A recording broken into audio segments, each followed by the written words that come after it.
Ya, olo fatali le tua mata tu ngalweng alo piang al bista ngalweng. Ya, fatai. Leo matua menino lava ia lau forsanga. Ele tulang o le te ena umma lafo tato malong tu inatu. E pea no fai atu sa pe sa tau ona mai e tato parlemene dai pe foi o lafo ia na te atu nei. Ia ona ele o le manatu lau feonga fong talai. Ia, fa maruru atu. O le atu mulin malo. Mal fa loa. Daftai. Ya, malo tau noa lau piang ale mista. Yo piang fong talai. Marie. Tu mal fa loa lo. Le Marie lau piang al suteta. O le ua.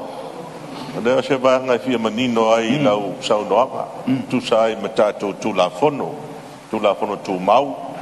E va pe foi tu la fono fa vai. Ona na winga la pe I fallinga mai la fa longo.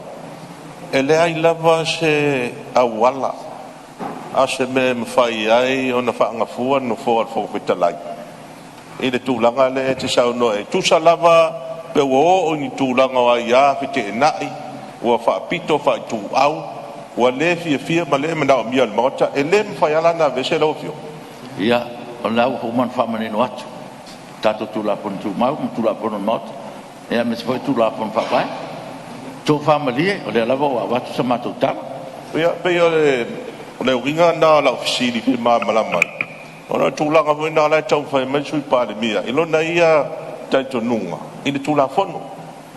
Ina ia tau ona tato mun mutai tu la fono. Le voi sa tapa.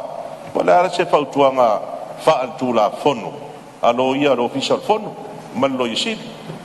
Be le tatu solo nunga tu la fono. Na le tu la email o se ves. Ai e te tau o le wa mai de la. Alo I lo la tai to nunga tu la fono tu mau. E te tau na fa isi fina ngalo pan men. Ole wa umar fa fa. Ole o mai se la fo. O umana te ena le lafo.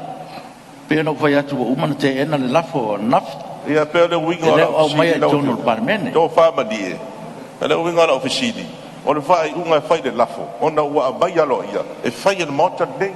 Ia le fai atu sia lo fio. Le fai atu le te ena le lafo ona fa vai me le no patu nei.